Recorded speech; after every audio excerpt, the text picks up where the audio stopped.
जय अन्नपूर्णा माँ, जय श्री लक्ष्मी माँ। आप सभी का हमारे चैनल पर स्वागत है, जहाँ हम अगहन मास के पवित्र दिनों की कथाएं श्रद्धा और भक्ति के साथ सुनेंगे। मार्गशीर्ष मास में माँ अन्नपूर्णा और महालक्ष्मी से संबंधित एक कथा प्रचलित है, जिससे घर में अन्न और धन की कभी कमी नहीं होती। ये कथा मुख्य रूप से माँ अन्नपूर्णा के व्रत से जुड़ी है, जिसे मार्गशीर्ष मास के शुक्रवार को किया जाता है। प्राचीन काल में काशी नगरी में धनंजय नाम के एक बहुत ही धनी ब्राह्मण रहते थे। उनकी पत्नी का नाम सुलक्षणा था। वे धर्म कर्म में विश्वास रखते थे, लेकिन भाग्य से उनके घर में दरिद्रता का वास था, जिसके कारण वे बहुत दुखी रहते थे। उन्हें इस बात का गहरा दुख था कि धन होते हुए भी उनके घर में अन्न धन की बरकत नहीं थी। एक बार वे दोनों इसी दुख में बैठे थे कि वहां एक साध्वी देवी आई, जो स्वयं मां अन्नपूर्णा थी। साध्वी ने धनंजय और सुलक्षणा से कहा कि तुम्हारे घर में दरिद्रता इसलिए है क्योंकि तुम अन्न का अपमान करते हो और भूखों को अन्न देने में कंजूसी करते हो। उन्होंने उन्हें मार्गशीर्ष मास के शुक्रवार का व्रत करने और भूखे लोगों को श्रद्धापूर्वक अन्नदान करने की सलाह दी। साध्वी ने उन्हें समझाया कि माँ अन्नपूर्णा और माँ महालक्ष्मी दोनों एक दूसरे से जुड़ी हुई हैं। जहाँ अन्न का सम्मान होता है और अन्नदान किया जाता है, वहाँ माँ अन्नपूर्णा निवास करती हैं, और जहाँ अन्नपूर्णा का वास होता है, वहाँ महालक्ष्मी स्वयं चली आती हैं। धनंजय और सुलक्षणा ने साध्वी के कहे अनुसार श्रद्धा और भक्ति के साथ मार्गशीर्ष के शुक्रवार का व्रत और पूजा शुरू की।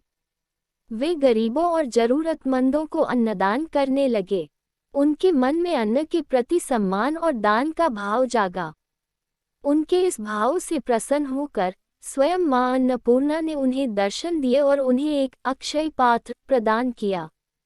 मां ने आशीर्वाद दिया कि इस पात्र से निकला अन्न कभी समाप्त नहीं होगा और उनके घर में अन्न धन की कमी कभी नहीं होगी।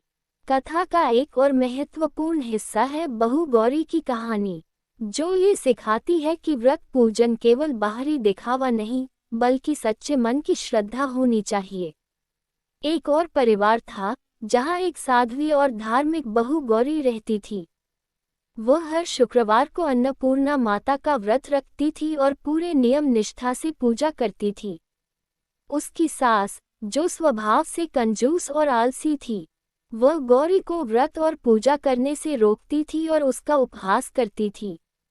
एक बार गौरी ने अपने परिवार को समझाने की बहुत कोशिश की, लेकिन किसी ने उसका साथ नहीं दिया। गौरी ने दुखी होकर भी अपना व्रत नहीं छोड़ा और मां अन्नपूर्णा से प्रार्थना की।